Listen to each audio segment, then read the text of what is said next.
Bonjour à vous. C'est Alexandre. Sous la Varangue, c'est votre émission. Sous la Varangue est une émission culturelle consacrée à l'art, aux traditions, à l'histoire et à l'événementiel. Aujourd'hui, une classe vient visiter le matériel roulant de la Grande Chaloupe.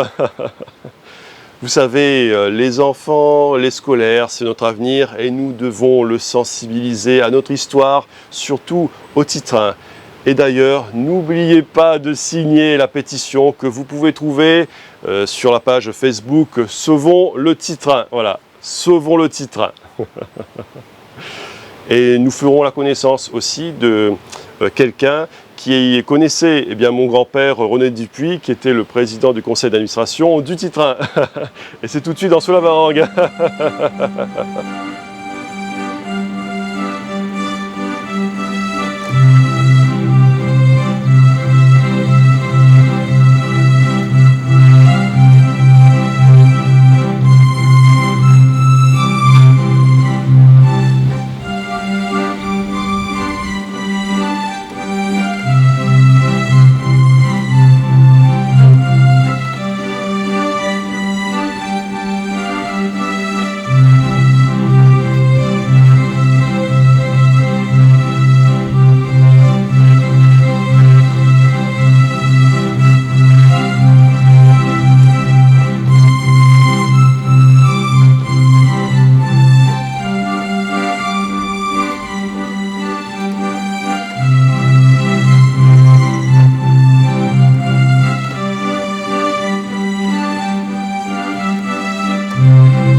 Je suis en compagnie de Madame Marjorie Decotte-Tessèdre et Madame, vous êtes ici avec votre classe du Ruisseau Blanc de la Montagne, visiter le petit train de la Grande Chaloupe, voilà, ici à l'ancienne gare ferroviaire. Oui, je suis Marjorie Decotte-Tessèdre, je suis professeure des écoles à l'école du Ruisseau Blanc à la Montagne. Ce matin, nous étions aux archives départementales pour l'exposition du Titrin longtemps qui a commencé là, qui s'est mise en place là et qui va durer, je crois, un an, pratiquement un petit peu plus d'une année. Ouais. Voilà, donc j'ai décidé d'emmener mes élèves là-bas et ensuite de venir voir le train in situ. Et on va finir par une visite du Lazaret. Actuellement, voilà, je suis en stage d'observation pour le métier de professeur des écoles. Et on est venu aujourd'hui à la sortie pour visiter le petit train. Alors ce matin, on est allé aux archives départementales où on a pu voir une exposition sur le petit train longtemps et aussi sur l'esclavage à La Réunion. Et là, cet après-midi, on a pu voir comment était le petit train, où est-ce que le petit train passait aussi. Et on avait aussi vu le car courant d'air. C'est comme un monument historique, quoi. C'est fabuleux. C'est quelque chose qu'on a envie d'apprendre dessus. C'est comme si c'est comment dire ça, c'est comme si c'était quelque chose qui était dans nos cœurs pour toujours. Cette visite aux archives départementales a dû les impressionner, c'est parce que c'est quand même l'histoire de La Réunion. Ouais. Ça devait être très technique pour eux, mais là c'est beaucoup plus in situ, voilà, c'est plus concret, on voit à quoi ressemble le train, voilà. On est plus dans c'était la démarche logique, c'était la suite, voilà. Donc on a fait tout ce travail visuel sur l'exposition, de recherche aussi, puisqu'on a travaillé en amont en classe sur le train, l'histoire du train à La Réunion. Et aujourd'hui, bon, dommage qu'on n'ait plus qu'un wagon à voir, on attend la suite. On aimerait bien que cette gare, je sais qu'il y a une association qui est là, qui fait ce qu'elle peut, mais on aimerait bien que tous les éléments historiques de notre patrimoine soient plus mis en valeur. Et enfin, moi, c'est ma démarche. Voilà. Et d'ailleurs, à ce sujet, j'aimerais préciser que Yvette Duchman est à présent présidente de l'association Titrin, et dont moi je suis le trésorier, et l'association va poursuivre son activité, et nous avons créé une pétition sur Facebook, sur la page Facebook Sauver le petit train, voilà. Tant mieux. Donc je vous invite à aller sur cette page pour signer la pétition. Le train peut transporter les personnes autant que les marchandises, les fruits, les légumes, le café, les épices et surtout à La Réunion, les cannes à sucre. Voilà. Donc il y avait plein de choses au petit train longtemps. Il y avait des trucs à écouter. On transportait les cannes à sucre surtout au XXe siècle et XIXe siècle, je crois. Et donc il y avait des choses à écouter, à regarder. Il y avait vraiment des choses super au petit train longtemps. C'était vraiment très très bien. Des fois quand on passait devant sur la route, papa me parlait beaucoup de ce petit train-là en disant, surtout papy aussi, il me disait que c'était quelque chose qu'il prenait souvent quand il n'avait pas la voiture et qu'il aimait bien le petit train, quoi. On a commencé à parler et je pense qu'on va finir. À la fin de l'année, je pense qu'on n'aura même pas terminé le sujet tellement que c'est présent dans nos pensées, dans nos cœurs. Je pense qu'à la fin de l'année, ce sera encore, on travaillera encore dessus, quoi. Donc je vous invite à aller sur cette page pour signer la pétition. Et alors, vos élèves, ce matin, ils ont vu un petit peu le wagon postal, le car courant d'air. Ils étaient super contents, ouais. Ils étaient très contents. Alors moi, dans ma démarche d'enseignement, l'histoire locale, elle se situe dans un cadre national, bien sûr, avec l'histoire de la France. Mais je pense qu'à l'école primaire, les élèves réunionnais ont besoin de connaître leur histoire. Il est enfin temps de prendre possession de notre histoire afin de mieux comprendre la réalité réunionnaise d'aujourd'hui. Je pense que pendant trop longtemps, on a été sous le joug d'une histoire plus nationale. On l'aime aussi celle-là, mais l'histoire locale, elle parle plus aux enfants parce qu'elle fait partie de leur environnement très proche. Et l'histoire locale, elle est expliquée par l'histoire nationale. Donc il n'y a pas conflit, au contraire. Il y a à développer ce qu'on a ici pour comprendre comment aujourd'hui ou à l'époque, il pouvait avoir le train. Pourquoi? Parce qu'à l'époque, on était au 19e siècle, c'était l'essor industriel, etc. Le départ de l'économie sucrière à La Réunion, grâce au train qui a joué aussi son rôle là-dedans. Avec la création du port, et voilà, c'est ce train qui a désenclavé La Réunion. C'est ma démarche. Voilà. Et je souhaiterais que sur le plan des décisions politiques, on va dire, on aille encore plus loin et que cette histoire locale, elle fasse partie désormais d'une réalité dans nos classes, en tout cas en ce qui me concerne au primaire, et que ce soit un élargissement total. C'est bien de savoir l'histoire de La Réunion parce que c'est notre pays, notre origine, et c'est bien de savoir d'où on vient et l'histoire pour mieux comprendre qui on est. Voilà. Okay. Alors là, vous avez vu le petit train. Maintenant, vos élèves vont aller au Lazaret. Voilà. Et ce qui est intéressant, c'est le démarrage de l'histoire. Voilà. Ce qui est intéressant. Premier métissage. Voilà. Ce qui est intéressant, c'est que ici à la Grande Chaloupe, c'est un sanctuaire en fait. Il y a les anciens rails du petit train, la première route du littoral, la deuxième route du littoral, la nouvelle route du littoral, et puis il y a aussi la forêt sèche, le Lazaret, l'ancienne gare ferroviaire. Finalement, on a tout, le chemin des Anglais. Le chemin des Anglais, donc voilà, c'est un sanctuaire historique et ça serait intéressant de le voir dans sa globalité, et ça pourrait être une zone d'exception. Et puis il faut que les enfants s'approprient leur culture, leur histoire, parce que nos enfants d'aujourd'hui sont petits mais ils vont grandir et ils vont être les Réunionnais. Ce sont déjà des Réunionnais mais ils vont devenir des adultes. Et c'est eux qui vont faire fonctionner la Réunion demain. Ils vont devenir des adultes responsables. Les enjeux sont forts, les enjeux sont forts sur l'histoire locale. Les enjeux sont forts, je pense qu'il est temps que les Réunionnais repartent à la reconquête de leur histoire, tout simplement. De notre histoire et aussi du petit train, parce que en métropole et ailleurs, il y a des chemins de fer historiques.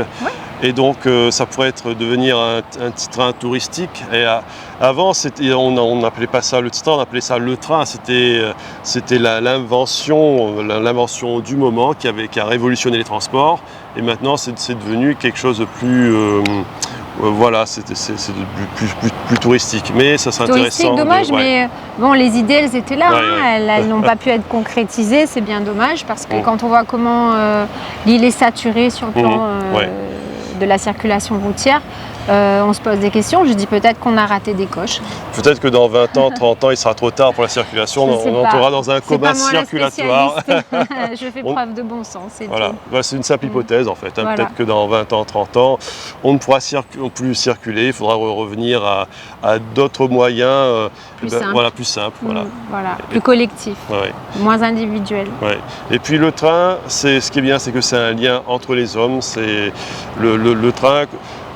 C'est quelque chose qui est resté très présent dans l'esprit des Réunionnais et dans leur cœur. Je pense que je suis là au départ un petit peu par hasard, mais compte tenu de mon grand âge, je pense que je peux témoigner un petit peu de la vie qu'il y avait autour du petit train longtemps. Voilà. Je suis en compagnie de monsieur Philippe Decotte. Et monsieur, vous avez connu le train dans le passé. Et ce qui est intéressant, c'est que j'ai discuté avec vous tout à l'heure, et vous avez connu mon grand-père René Dupuis, qui a été fait partie du conseil d'administration du Petit-Train. Oui, enfin ce n'était pas un ami, c'était une connaissance. Connaissance, oui. Oui, mais je le connais de réputation, je connais un petit peu ce qu'il a réalisé. Voilà, il fait partie des personnages historiques de notre Réunion. Vous êtes originaire de Saint-Denis, il me semble. Oui. Et mon grand-père, lui, il habitait bien rue Victor Macauliffe, en fait. Oui, voilà. Oui. Et pas loin de chez moi, puisque moi j'habitais rue Alexis de Villeneuve, anciennement rue de l'Église. Donc je devais habiter à 300 mètres de chez lui. Ce qui est intéressant, c'est que là où était mon grand-père, depuis la rue Issopravat, maintenant c'est l'ancienne rue de l'Est. Rue de l'Est. Il y a une route qui va droit vers la gare routière, la gare ferroviaire. Voilà. Oui, dont je me souviens très bien. Oui. Alors, mais j'ai dû prendre le train depuis l'âge de 7-8 ans. Jusqu'à mon adolescence, jusqu'à mes 17 ans. Je prenais couramment le train, soit pour aller à Saint-Gilles, soit pour aller à des compétitions d'athlétisme à Sainte-Suzanne, soit pour aller en vacances à... Et c'était la machine à vapeur à l'époque, c'était la machine à vapeur. D'abord la machine à vapeur, ensuite quand j'étais tout petit bien sûr. Ensuite, c'était ce qu'on appelait la Micheline, l'autorail. Ou sinon même pour aller en vacances à l'étang salé, par exemple. Le démantèlement s'est fait je crois que c'était en 56, le premier démantèlement, c'était le port Saint-Pierre, c'est ça, le premier démantèlement du 156. Et à l'époque, il n'y avait pas encore les autorails billards, c'était les autorails Floirail. À l'époque, à partir de 1940, on a fait venir les premiers autorails, il me semble. C'était des sans doute, là, je ne suis pas un spécialiste. Il faudrait demander ça à M. Boulogne, Éric Boulogne, historien. Quand vous voyez, on va dire, ces vestiges du Petit-Train, ça doit vous faire une émotion, non?